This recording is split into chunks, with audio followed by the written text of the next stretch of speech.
لا حول ولا قوة إلا بالله العلي العظيم. الحمد لله رب العالمين. وصلى الله على سيدنا ونبينا أبي القاسم المصطفى محمد. اللهم صل على محمد وآله الطيبين الطاهرين، لا سيما بقية الله في الأرضين، أجل الله تعالى فرجه الشريف. I thank Allah subhanahu wa ta'ala for giving us tawfiq to be together and to have this session together after Salatul Fajr. We are supposed to have some reflections on Quran, and I thought it would be useful to benefit from Ayatollah Mutahhari's Tafsir of Surah Alaq. He had some sessions on Tafsir, and then they were made into books. It seems so far 14 volumes have been put together. So this is the last one, and this is about Surah Alaq. And it seems that in the introduction it says these sessions were held on Fridays in the house of some some of his friends and students, and it's about Iranian year 1350, 1351, which will be about 1971, 1972. He was giving these lectures. Okay, so he says that the whole Surah Al-Alaq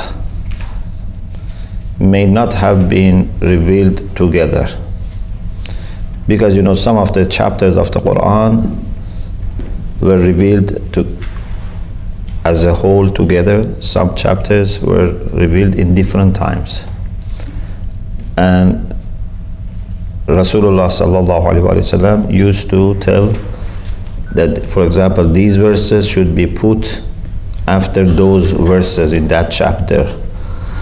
So he was deciding where these verses should be put.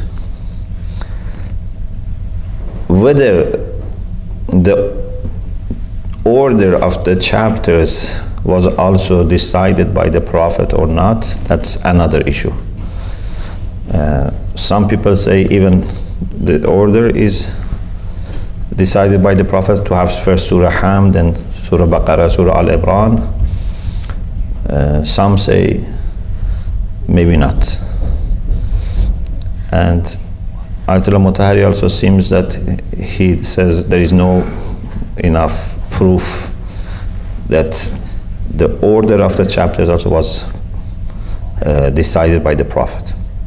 But what is in each chapter, which is very important for us, that is decided by the Prophet, because these verses then can help us to understand, previous verse helps to understand next verse, or vice versa. But someone like the late Tabarsi in Majma'ul Bayan, he has the idea that even the order of the chapters are, decided by the Prophet, and therefore he tries to connect the chapters with each other. So he says, for example, if the chapter before Surah Alaq talks about human beings, it's a Suratin, so ends with with human beings, then Surah Alaq continues with human beings This is what late Tabarsi in Majma'ul Bayan says. So at least we can say that the content of each surah is decided by the Prophet. But maybe they were revealed in different times. The first verses of Surah Alaq are believed to be the very first verses revealed to the Prophet. So, Iqra bismi rabbika alladhi khalaq, khalaqa al-insana min alaq, and so on, are thought to be the very first verses that were revealed to the Prophet. You may say, when these verses were revealed, and what's the relation between this and Laylatul Qadr? Because we say Quran was revealed in Laylatul Qadr, and anzalnahu fi Laylatul Qadr, while we think that these verses were revealed in Mab'ath on the 27th of Rajab. So the answer is, in Laylatul Qadr, Quran was revealed as a whole, without being detailed into verses, because Quran has two realities. One as a whole is simple, basit, and one is a collection of verses and chapters. Kitabun uhkimat ayatuh thumma fussilat. So we have Quran before tafsir and after tafsir. In discussions about Quran, we had this idea that Quran has two faces. Quran, which is with Allah subhanahu wa ta'ala in Lawh Mahfuz, that has no linguistic aspect. It's not chapters and verses and letters. إِنَّا جَعَلْنَاهُ قُرْآنًا عَرَبِيًّا لَعَلَّكُمْ تَعْقِلُونَ وَإِنَّهُ فِي أُمِّ الْكِتَابِ لَدَيْنَا لَعَلِيٌّ حَكِيمٌ. So what was revealed in Laylatul Qadr was not some verses or all verses of the Quran.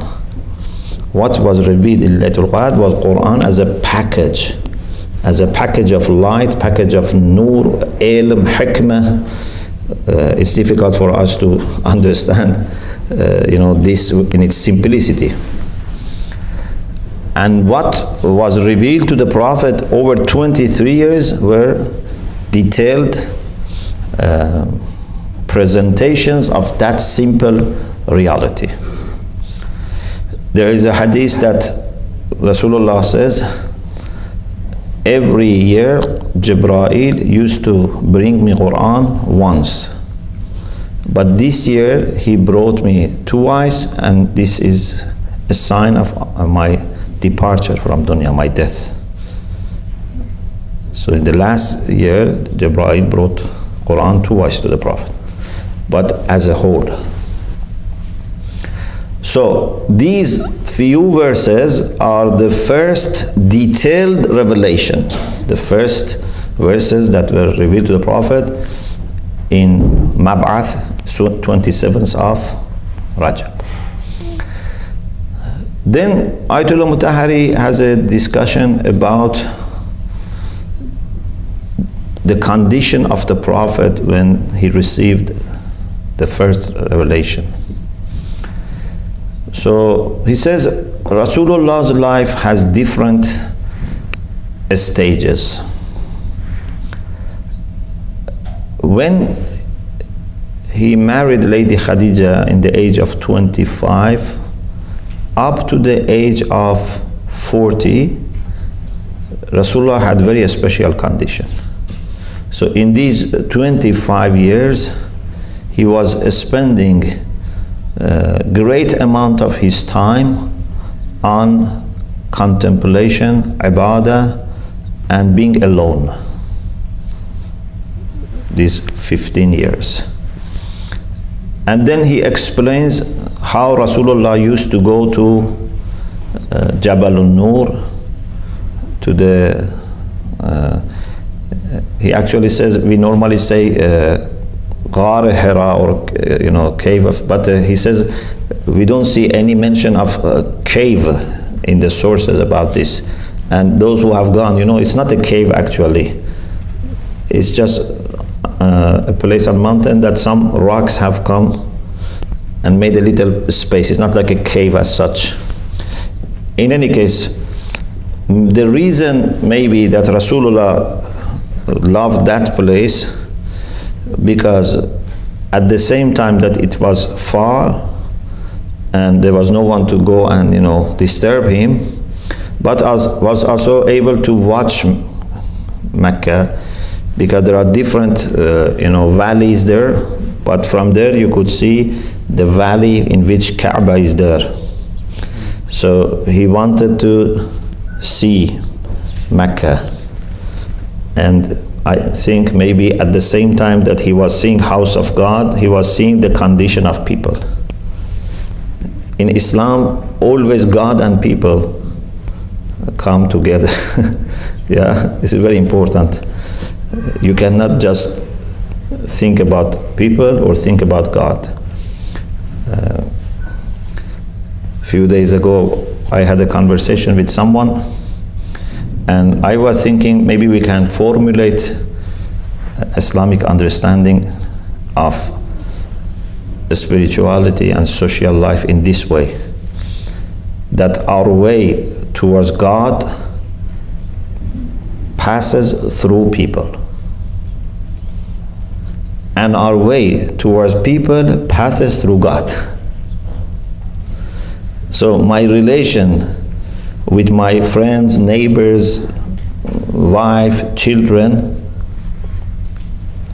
are part of my relation with God, but also my relation with God is part of my relation with these people. I say part is not very accurate, but at this time, this is the word I find. It's not part in its, maybe you can say it's relation with God is the spirit of your relation with people. And your relation with people is the container, or it's a structure in which your relation with God is built.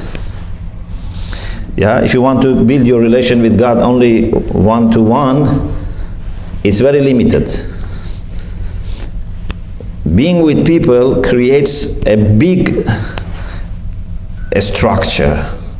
Then you can fill it with, love for God. So that's a summary of whole Islam, that no separation between God and people. So maybe this is what I say, it's not here, so maybe you have to be careful about it. So I don't want to say what he says, but I say maybe the reason he chose is that at the same time that he was seeing the house of God, he was able to see the people and reflect on that society. And when I was reading this, I was thinking of a comparison between our condition and his condition. Many times we see the situation in the world and we think that it's not very favorable, it's not very pleasant, and sometimes we may think how things are going to be better, But if we look at the condition of the Prophet, when he was sitting there and looking at Mecca, I think it was 1,000 times worse than what we see today in the world. When Rasulullah was looking at that society, which was a society which was like a kind of ideal for Arab Peninsula, because that was their holy place, that was where prestige was there, people used to go for pilgrimage, for business. Yeah, it was a very prime place. And still in that society, There was no knowledge or even interest in knowledge. There was not that much akhlaq except a little akhlaq. In Jahiliyyah at least they had some good akhlaq. For example, hospitality was very important for them. This was from Ibrahim alayhi salam remaining. Or maybe some of them, not all of them, for example, they were very careful about their promises. So they had some little characteristics, but for the most part, they were very materialistic, very much thirsty for money and power and some desires. So when Rasulullah is looking at Kaaba and seeing Kaaba is filled with idols and people who are in charge, for the most part are not religious, I think it was very difficult with a normal and ordinary human vision see anything good. You should become totally hopeless when you look at Mecca at that time. And your heart must be broken when you see what, Ibrahim and Ismail restored has become a place in which they have about, they say, 365 idols. For every day there was an idol. Not that they worshipped in one day, but equal to the number of days there were idols. So we should never become hopeless. My understanding from this is we are in a much better situation than Rasulullah. Maybe weapons of enemies are now more advanced at that time, or their tactics or whatever, but now the situation is not like that. Now there are many good people all over the world, lots of positive things, people ability to understand, the ability of communicate to people. If today you have a good idea, although it's not easy, but still you have some means to communicate to people. So we should never become hopeless. Iman and hope cannot be separated. If you believe in God, you cannot be hopeless. In Waterloo, I mentioned in Wednesday night, something that in some of the lectures also I have mentioned, but recently I mentioned there, how we look at the world. Sometimes you go to a place and you see this place is a place that has the potential of being a school, and it has a potential of becoming, for example, a place for sinning. And there is a fight. Some people want to make it a school. Some people want to make it a place for gambling and sinning. You work hard, they work hard. You see the numbers are more, they maybe have more weapon, more money, whatever. So when you look at yourself and people who are like-minded, who want to keep this as a school, and you look at them, you may lose your hope. But a mu'min should never lose his hope. Why? Because he knows that he is not alone, first. And secondly, not only he is not alone, he is not doing something and Allah is going to help him. Mu'min is doing something to help Allah's cause. This is not my cause. This is Allah's cause, and I am trying just to be available to help. So it's very much different, seeking Allah's assistance is very good, but saying this is your affair and I am just trying to help, this is different, the issue of tawakkul. And then we have to remember, this is the point that I mentioned Waterloo from here. We have to remember that Allah has designed this to be a school. If you are a good designer and you want to make something for a purpose, what do? You make all the arrangements so that this would be not only the best use, but also something that other people would be not able to misuse it easily. So if I am going to make a masjid, I make it in the way that people cannot make it bazaar. If I'm going to make a school, I make it in the way that people cannot change it. And even if they change it, it would not fit.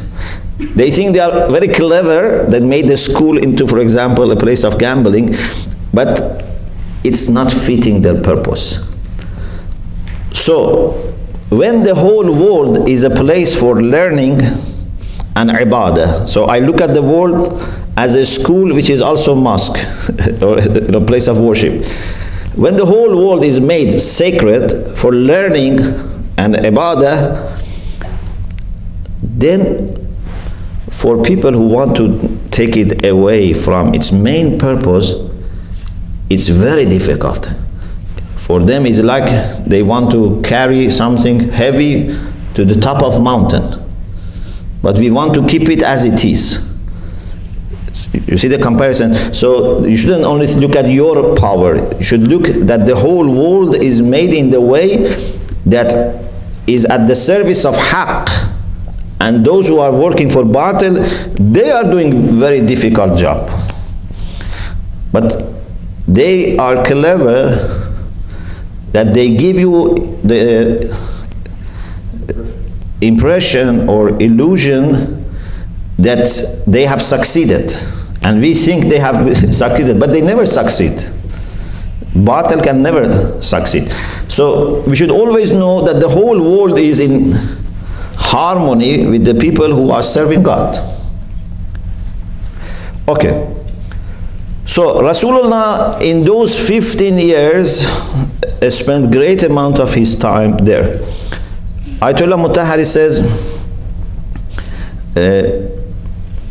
we can guess, he says al-qaida, means based on different factors and things that we know, we can come to this conclusion that when it was very hot, Rasulullah used to go there, and in the recent years before receiving revelation, all months of Ramadan he was there. And he says sometimes for few months successively he was there. And he was taking little provision with him, and he was using it in the way that he doesn't need to go back and come, and just doing ibadah and contemplation and thinking. When it was a long stay, then sometimes Lady Khadija used to take again some provision or send someone with some provision for the Prophet. So he was not. This shows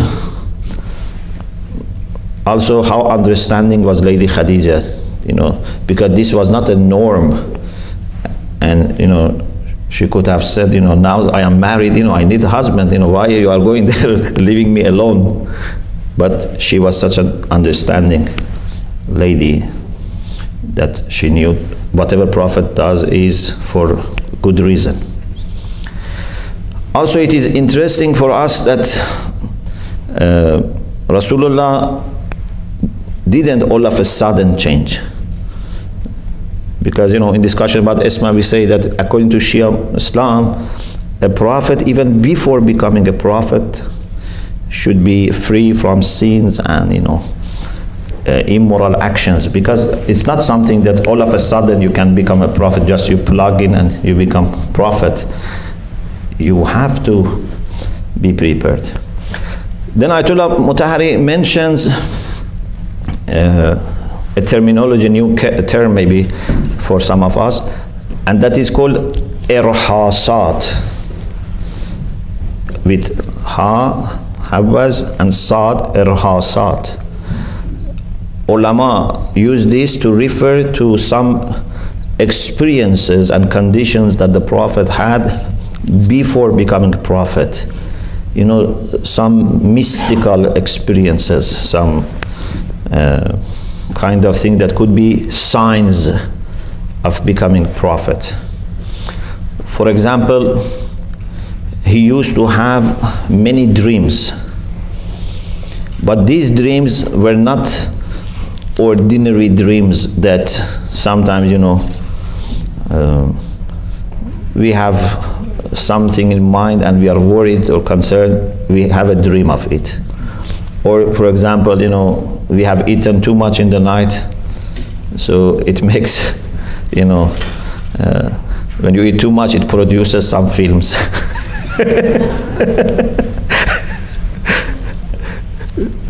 This is the way some films are made.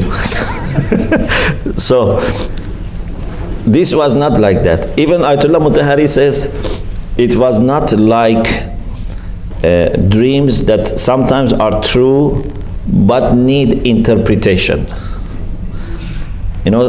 In true dreams, sometimes a symbolic language is used. Okay? So for example, if you see water or milk, it can be a sign of knowledge. Okay? So even it's a true dream, sometimes it's not literally relaying the truth. You have to know these symbols and you have to be able to interpret the dreams. This is why Yusuf alayhi salam was given a special ability to if dreams, true dreams, were literally understood, then everyone could understand the dream of Pharaoh. So although it was a true dream, but it had to be interpreted differently. So Rasulullah's dreams were not because he was concerned about something in dunya and he was having dream. It was not adghath wa ahlam that has no meaning except that you have, for example, eaten too much. And it was not true dream which needed interpretation. It was very clear dream. The sentence that we have in Bihar al-Anwar and Ayatollah Mutahari mentions here is I used to have dreams that يأتي مثل فلق الصبح مثل فلق الصبح, like when sun is rising and you have light in the horizon. So dreams were so clear, like dream of Ibrahim alayhi salam, that was very clear.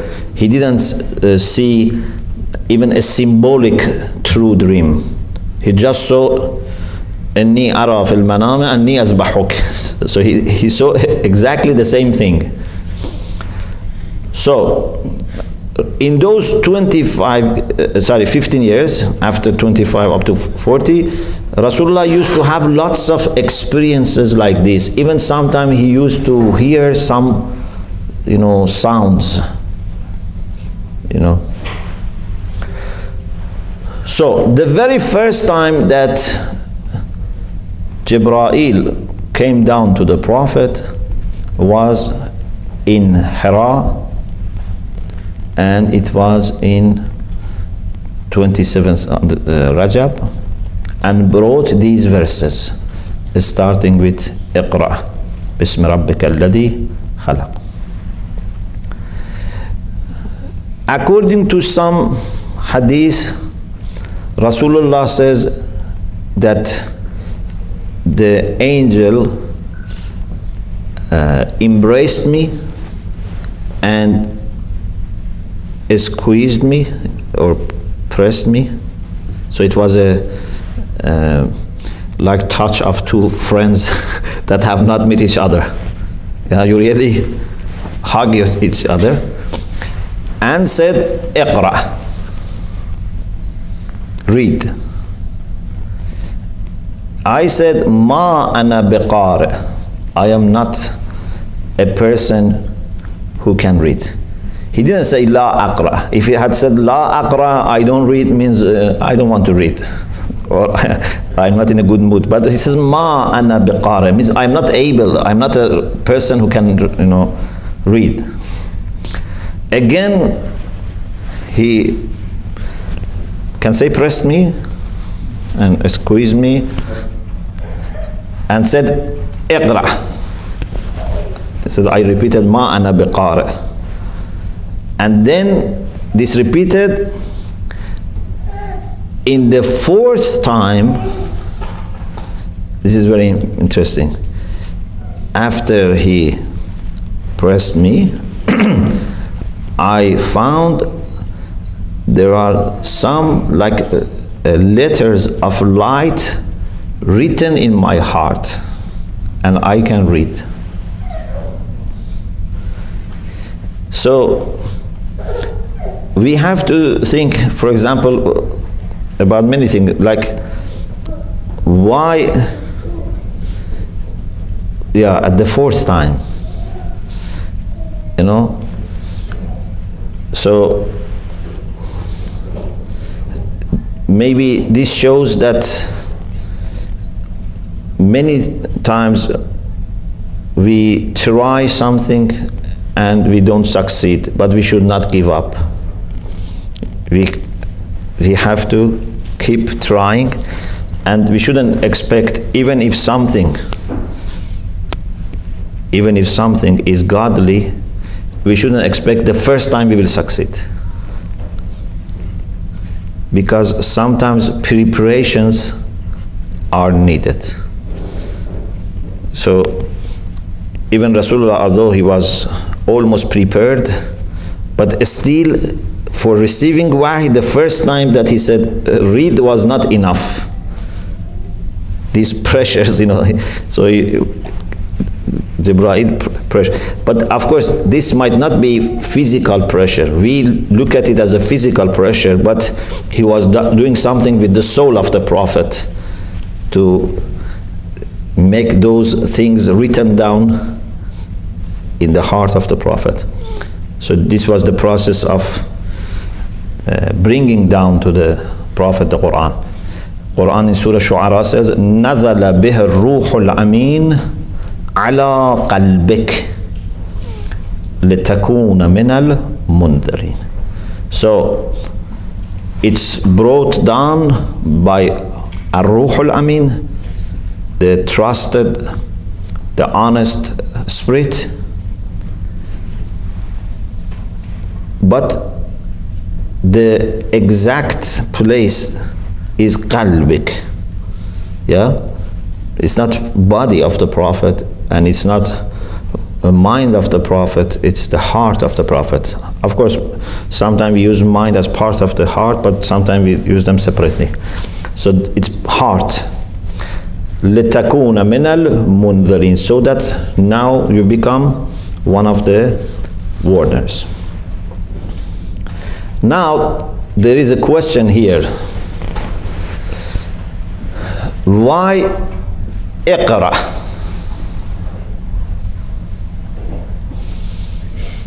What is the meaning of Iqra?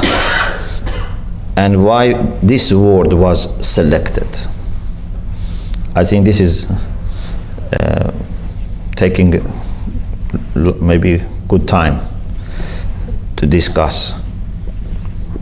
What is your understanding? Why it is Iqra?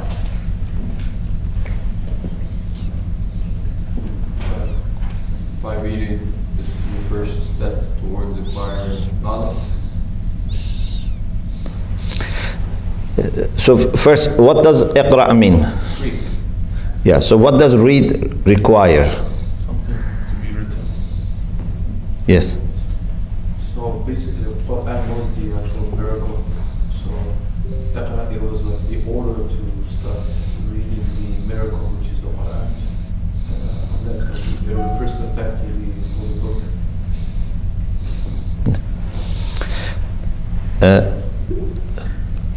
If Ayatollah Mutahari says, if I just talk to you, this is not Iqra. This is not Qira'ah. I mean, you're looking. If you tell me something and I tell people, again, this is not Qira'ah. So it's quotation, I quote you, I say, you said this. Qira'ah is to have a text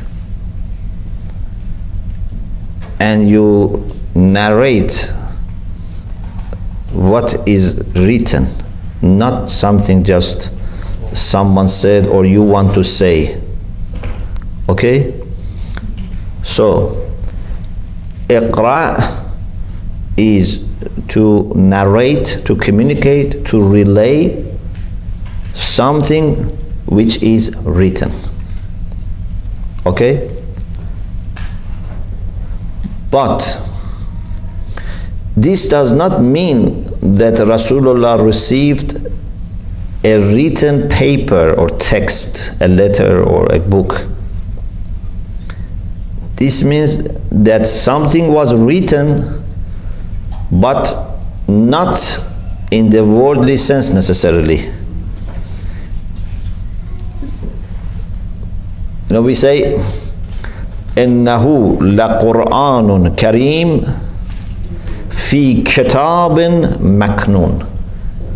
That hidden book from which the Quran comes, and Quran still is also there, because departure of the Quran is not by living there. We call it kitab, but is it written on paper or skins? No. But still we say it kitab. And here I want to a little bit expand it, so I may say some of the things which are different from here. My understanding is that Allah subhanahu wa ta'ala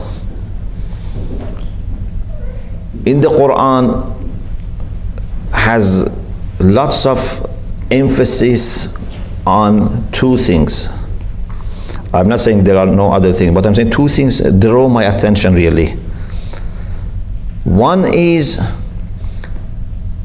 to transform or to present will as qawl. Will, irada, into word. إنما أمره إذا أراد شيئا أن يقول له كن فيكون. Why he should say kun? Why he needs to say kun? Just he should will and then happens. But when he really wants something, he says be. Of course, I'm not saying he physically says be, but whatever happens, Quran puts it in this way to us, that there is irada of Allah and there is word of Allah. Word, kalima, is very important in the Quran. And you know, we have kalima in the sense of revelation, we have even kalima for creation. قُلْ لَوْ كَانَ الْبَحْرُ مِدَادًا لِكَلِمَاتِ رَبِّي. Yeah, so these kalimat are not revelations or scripture. So Allah subhanahu wa ta'ala is telling us, in my humble understanding, that anything to happen before happening should become a word. Okay? This is very important. So Allah يقول له كن فيكون. Just as a kind of example, but it's not doing justice. Like, you know, when we want to make some transactions in fiqh, for example, marriage or divorce, we somehow imitate Allah subhanahu wa ta'ala. We do insha'ul aqd, yeah, with words. These words are very important. It should be said with maximum honesty, and it should be a kind of what can I say? It should be your firm standpoint. Yeah, but this is not only for marriage or buying or selling or ijara that we use words. When I give you my word, it should be again with maximum. For example, I say, could you help me with doing this? And you give me a promise. It should be with maximum commitment. When you give your word, means you are giving me your dignity, your spirit. Yeah, it's not something we just say, okay, this word is very cheap, I say. So word should mean this is the very last thing that comes from you as a summary of you. So you have my word, means you have me. Unfortunately, words have lost their weight. In Islam, giving promise to people is not wajib most of the time. Sometimes it's wajib. For example, I promise my family to look after their needs. This is wajib. Whether I promise or not, I have to do it. Yeah? So, but most of the promises that we give might be mustahab or even not mustahab. Yeah? For example, someone wants to do something good, I promise, this is mustahab. Someone just wants to do something and there is no good purpose, but still I say, okay, I want to help you. Maybe it's not mustahab even if we don't see this is going to please Allah, for example, but it's okay. Or maybe it's mustahab because at least you want to make one moment happy. Anyway, it's not necessarily wajib. Most of the time it's not wajib.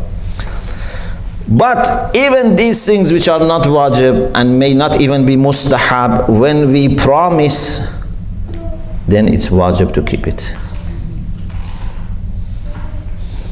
Because it doesn't matter whether you have given it to a child or adult or was for something important or not.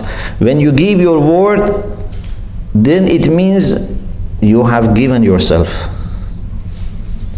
And then you can only free yourself by implementing what you have said. Like I become your slave and I can only free myself from this burden when I do what I have promised. Okay? So now you have to be very careful about promises to KLC. When you join. So, we have to be very careful about words. Imagine if Muslims had only one quality, that people say all over the world, if a Muslim gives you a promise, he would never let you down. If we had just only this quality, I think we didn't need to do anything more.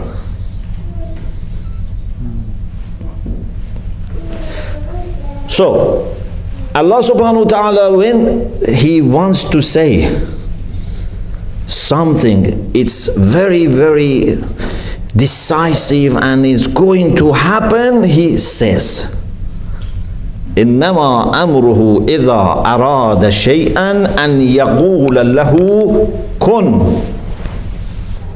Okay, so He says. But in my humble understanding, if He wants to say something is extra decisive, then He says it's written.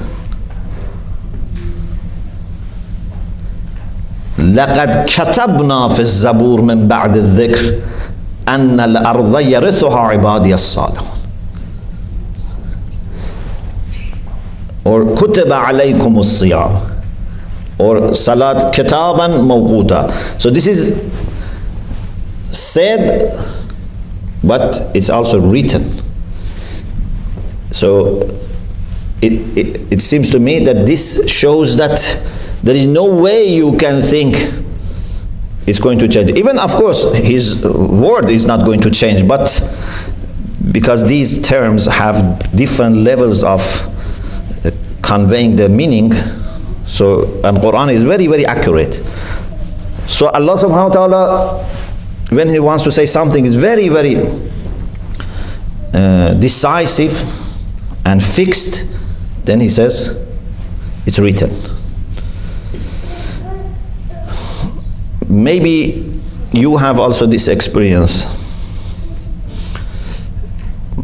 When you have an idea in your mind, for example, you have been reflecting on some points and you have come to some conclusion. As long as it is in your mind, still it is yours, and maybe you understand it. But if you want to make it more clear and understand it better, say it. Any idea, when you say it, it becomes better. And sometimes you see you have an idea and you cannot say it, so you realize still you have to work on it. You know? Because no matter how abstract and difficult is the idea, there must be a way to say it. Either in the normal sense, or if it is really deep, Allah gives you the power of using mathal. Mathal is for those things that is very difficult to say them literally, but Allah gives you a way to bring them, down to a level that people can understand. It's simplification. So masal is very important part of hikmah.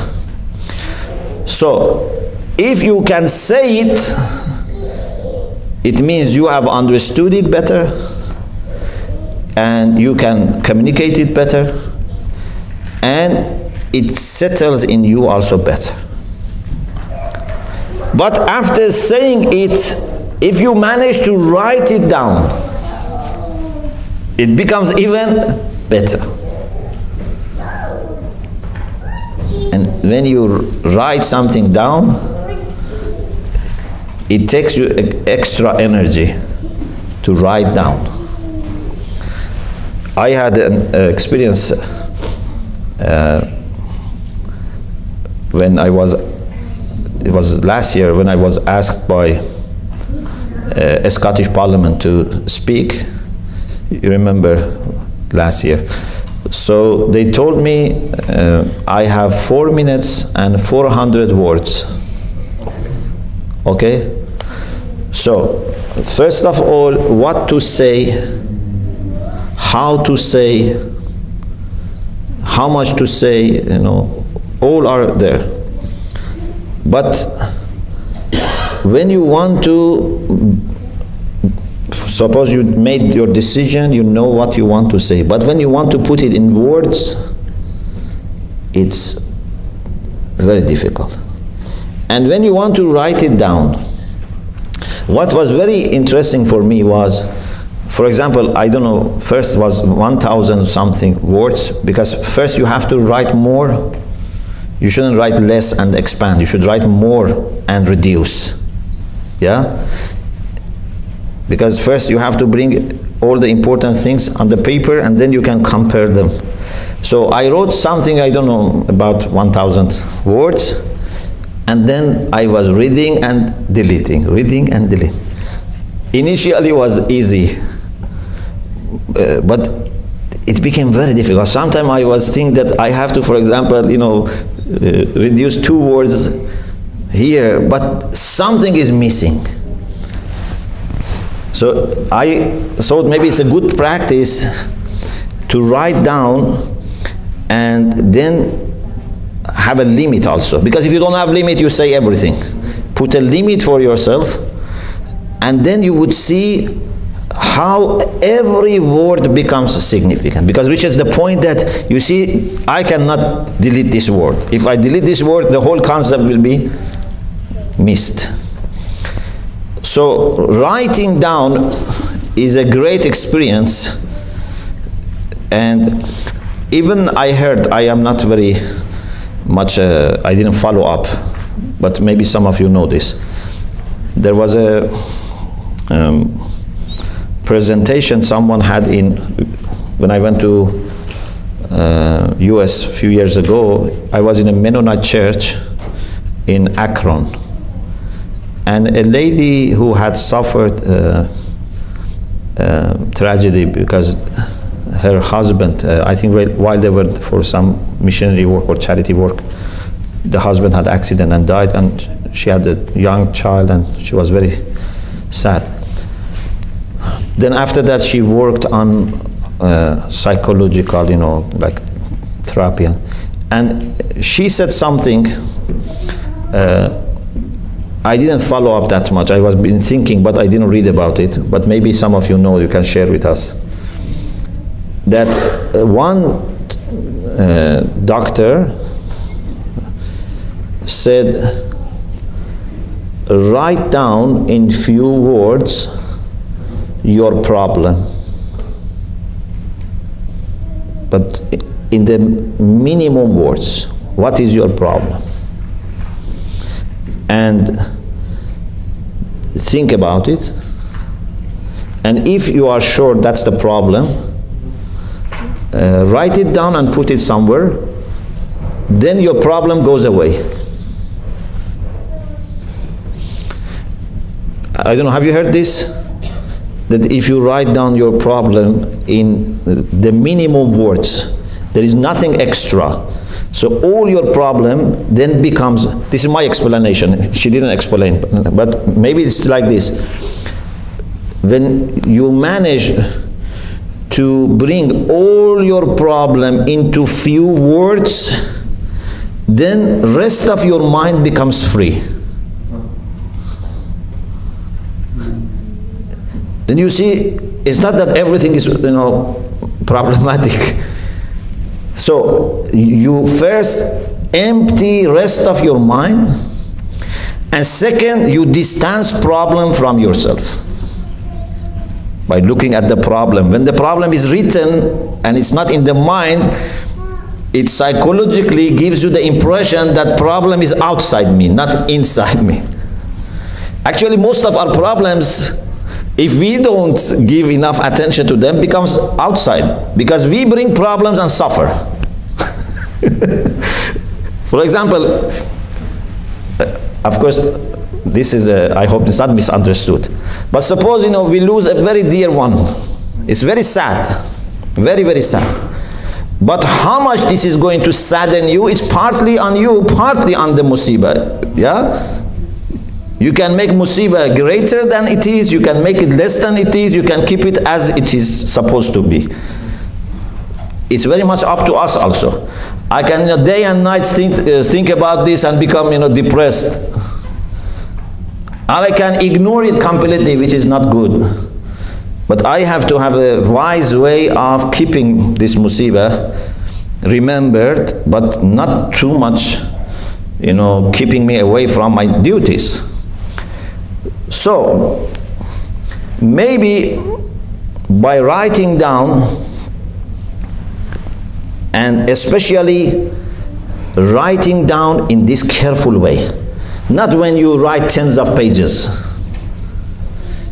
when every word is carefully selected, then you can think that that has become a replica of your mental condition. Then some amazing things happen, that you can free yourself from that and rely on that replica. Okay? Or for example, I can give you 1 hour lecture, or I can try to make 1 hour lecture into 1 sentence or 2 sentences.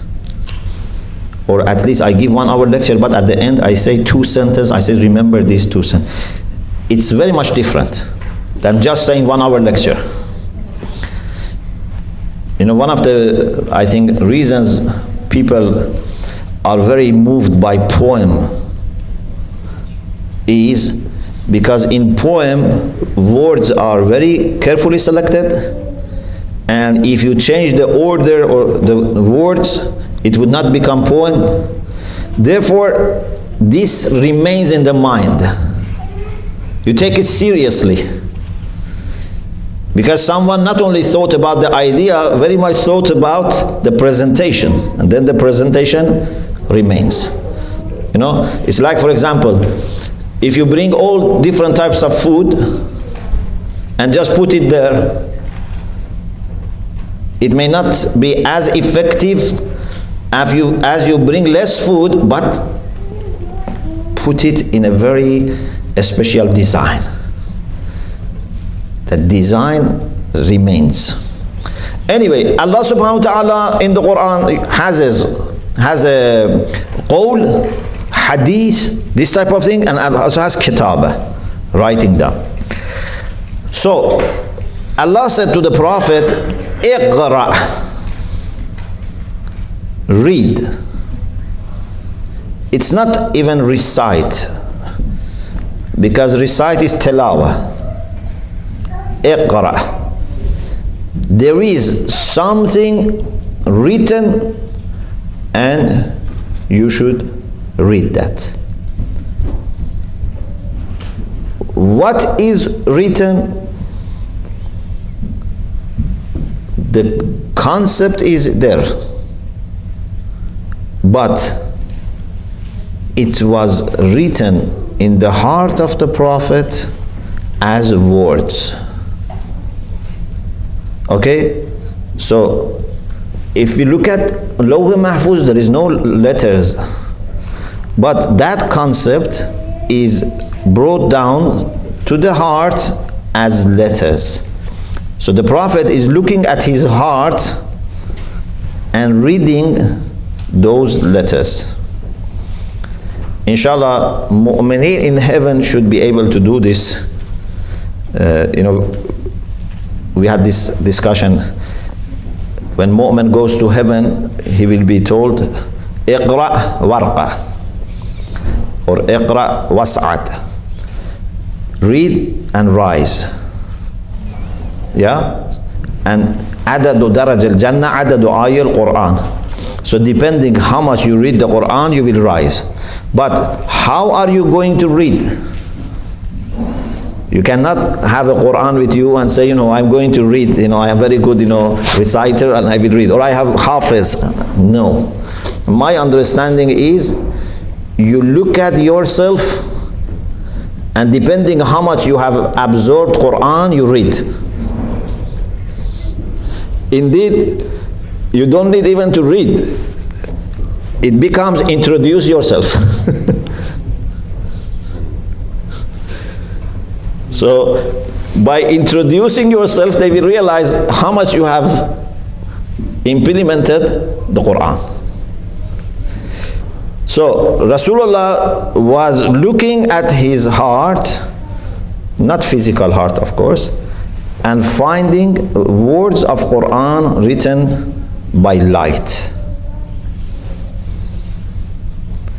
And when something is written like this, you will never forget.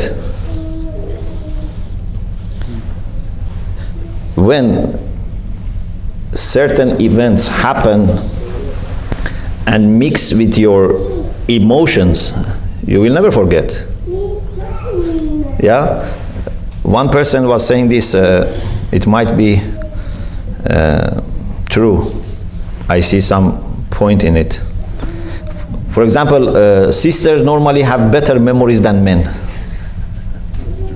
Yeah? Yes, 100%. So, one reason is because they are stronger in emotions.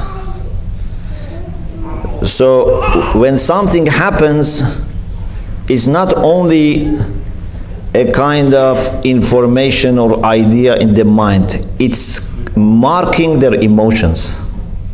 And therefore they can remember it better. Yeah? So if a woman, for example, receives a gift and a man receives a gift, maybe the man does not emotionally get involved that much, but a woman gets involved. Or saying good words or bad words, whatever. So if your emotions are involved, you remember better. Yeah? But receiving revelation is even more than this. It's not just like a woman receiving a very great gift. It's more than this even, because even goes deep to the heart. It's not, because emotions are very important, but not necessarily going to the core. But when something is, with this pressure of Jibreel coming, and it's like a big electrical shock. Of course, this is not a good example. It's a very positive, it's very nice, but it's a big thing. You can never forget it. We read the Quran and we can forget, because we are not emotionally and spiritually, connected. But Rasulullah, when the Quran comes, it goes up to the core of his soul, to the sir of his wujud. You can never forget it. Like poets, many times when they make a poem, they remember. Not always, but if it's very brief and very precise and very beautiful, they can never forget it. So, Rasulullah used to read those letters of light which were written, we can say, in script, like in scripts. And this is why it is called Iqra.